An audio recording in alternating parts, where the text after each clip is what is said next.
দুদিনের সফরে ত্রিপুরায় আসছেন মাওলানা ফরিদ উদ্দিন আহমেদ চৌধুরী। মঙ্গলবার দুদিনের সফরে ত্রিপুরায় আসছেন উত্তর পূর্ব ভারত ইমারাতে শরিয়া নাদওয়াতুত তামিলের কেন্দ্রীয় সাংগঠনিক সম্পাদক তথা অল ইন্ডিয়া মুসলিম পার্সোনাল ল বোর্ডের অন্যতম সদস্য মাওলানা ফরিদ উদ্দিন আহমেদ চৌধুরী। মঙ্গলবার বিকাল 5 ঘটিকায় আগরতলা রেল স্টেশনে পৌঁছবেন তিনি। সেখান থেকে সোজা চলে যাবেন ত্রিপুরা রাজ্য হজ ভবনে। বিভিন্ন বিষয় নিয়ে হজ কমিটির চেয়ারম্যান শাহু আলমের সাথে আলোচনা করবেন মাওলানা ফরিদ উদ্দিন। তারপর আগরতলা থেকে ড্রমপুর জেলা মহকুমার জগাইবাড়ি আল জামিয়ার উদ্দেশ্যে রওনা দেবেন তিনি। আগামীকাল 14ই আগস্ট বুধবার সকাল 7 ঘটিকায় রাজ্যের বিশিষ্ট উলামায়ে কেরাম, শিক্ষাবিদ এবং এলাকার বিশিষ্টজনদের উপস্থিতিতে আল জামিয়াতুল ইসলামিয়াতুল জলিলিয়া জগাইবাড়ি মাদ্রাসার ভিত্তিপ্রস্তর স্থাপন করেন বদরপুর টাইটেল মাদ্রাসার প্রাক্তন প্রিন্সিপাল মাওলানা ফরিদ আহমেদ উদ্দিন চৌধুরী। মহতী অনুষ্ঠানে ধর্মপ্রাণ ভাইদের পাশাপাশি বিশিষ্ট জনদের উপস্থিতি এবং সার্বিক সহযোগিতা কামনা করেন মাওলানা মাদ্রাসার মহতামি মাওলানা জাকির হুসাইন আল। আসসালামু আলাইকুম ওয়া রাহমাতুল্লাহ।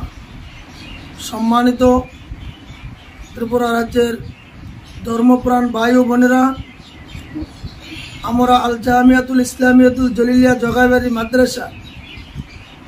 মাদ্রাসা কমিটির উদ্যোগে রাজ্যবাসীর সহযোগিতা আগামীকালকে 14 আগস্ট সকাল 7 ঘটিকার সময় জগাইবাড়ি আল জামিয়া ঘরের ভিত্তিপ্রস্তর স্থাপন করা হবে।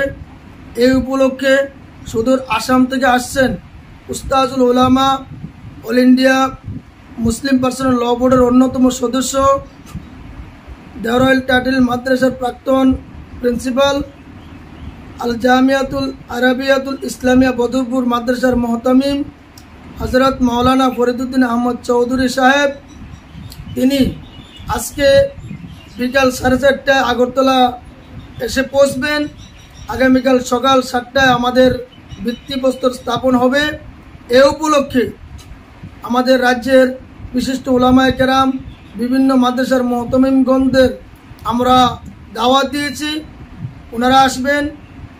আপনারা পত্র এলাকার ধর্মপ্রাণ ভাইদের, যুবক, মুরব্বী সকলকে বিনম্রভাবে অনুরোধ করছি, আপনারা যথাসময়ে উপস্থিত থেকে হুজুরের দোয়ার মধ্যে অংশগ্রহণ করবেন।